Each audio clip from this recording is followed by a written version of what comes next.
шаркалтманы башына чейин чыгып келдик.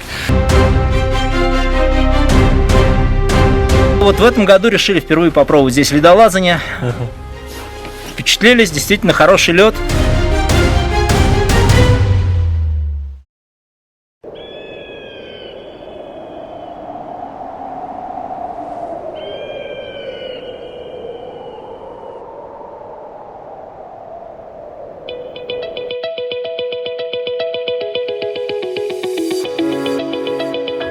Кооздугу менен көз жуусун алган бул жаратылыш Барскун капчыгайы. Эки тарабы бийик тоолор менен курчалып, андагы өскөн карагайлар, арчалар көргөн адамдын жан дүйнөсүн эс алдырат. Жайкысында, кышында деле ысык көлгө келген эс алуучулардын сүйүктүү жайына айланган. Анткени мында бийиктиги 24 метр келген тоо башынан агып түшкөн шаркыратма бар.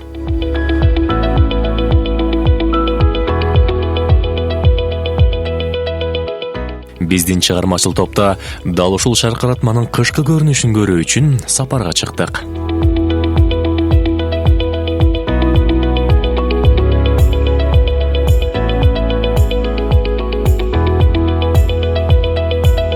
Тоону көздөй жол жүрүп отуруп биз келе жаткан шаркыратмабызга жеттик. Азыр кыш болуп бул шаркыратма тоңуп турат. Жайкысын мынча шарпылдап өзүнчө көпчүлүк келген эс алуучулардын көңүлүн бурат. Азыр биз тоонун түбүндө турабыз. Тиги баш жагына чыгабыз. Кеттик анда.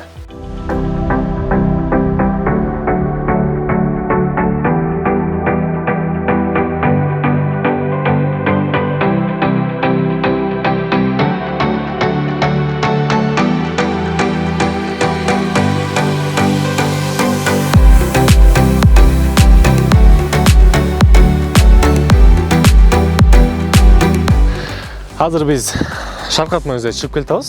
Өтө бийик тоолор, эч кандай интернет байланышы да тартпайт бул жерде.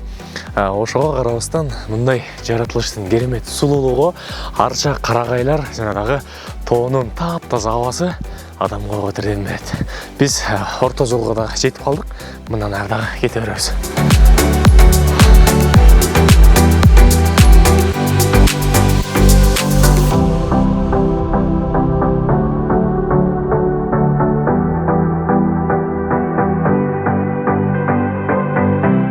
Жолдо баратып, Орусиядан келген музга чыгуу боюнча спорт менен машыккан спортчуларга дагы жолугуп, алар бизге көрсөтүп дагы беришти.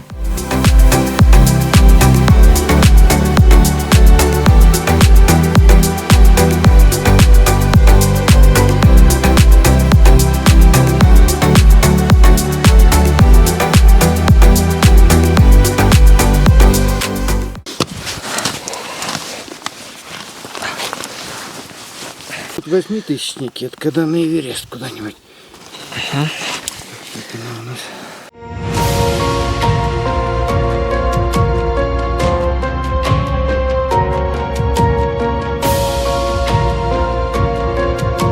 Азыр бизге көрсөтүп берген тат, музга кантип чыгыш керек экен. Биз дагы биринчи жолу кийип атабыз, чыгып көрөбүз.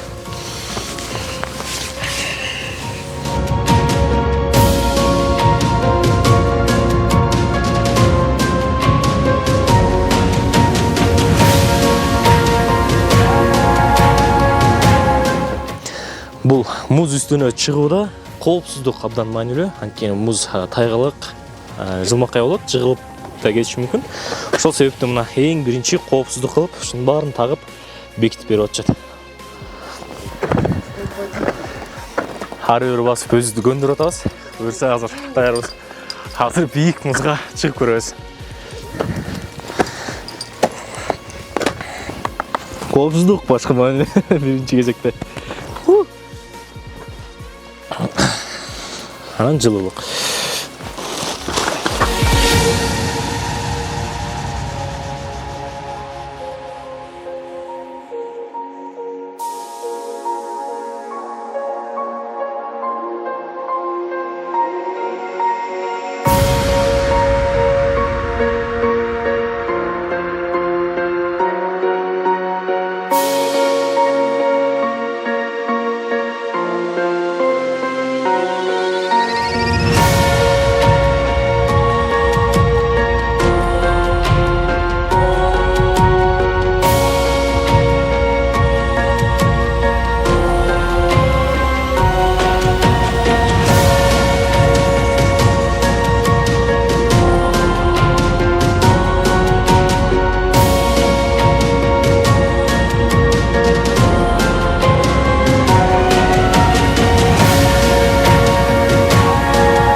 Башында көп билинген жок. Улам бийиктеген сайын бир аз коркуу сезими пайда болду. Бирок ага карабай, Алексейдин айтуусу боюнча чыгып кете бердим.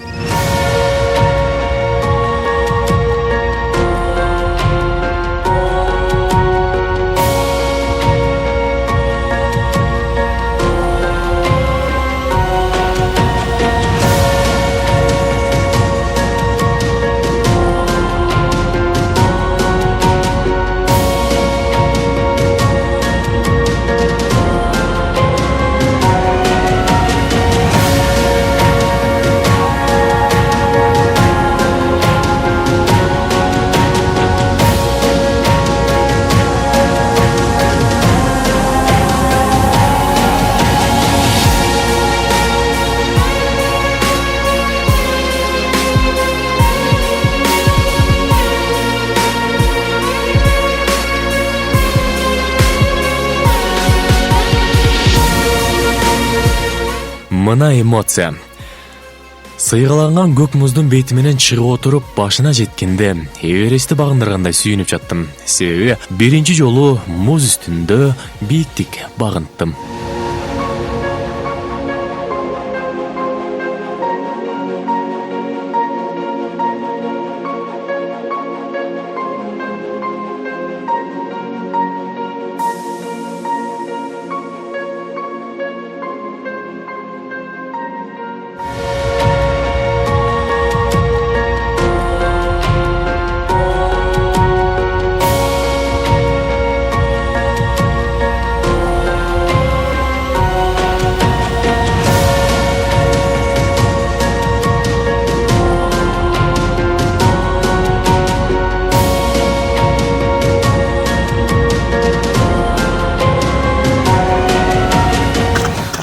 Муздун үстүнө чыгып кайра түшкөн өзгөчө бир чыныгы адреналин тартуулайт экен. Анткени арканга байлап, мынтип эч нерсе кармабастан эле тыгылдый тик болуп турган жерлерде мындай карап жүрөткөнсүң.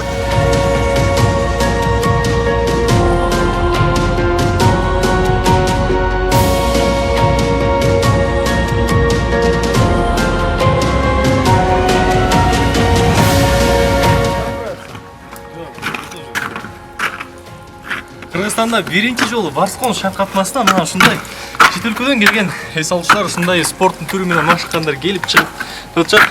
Биз дагы мына ошолордон биргеликте шаркатманын башына чейин чыгып келдик. Бул алган сезимди, бул мен сезген адреналинди бир гана келиш керек. Бул спортчулардын бирге чыгып көрүш керек. Ана түш көргөндөн анан сезет экенсиң. Керемет, Кыргызстанда бул спорттун түрүн өйрөнүшкө болот.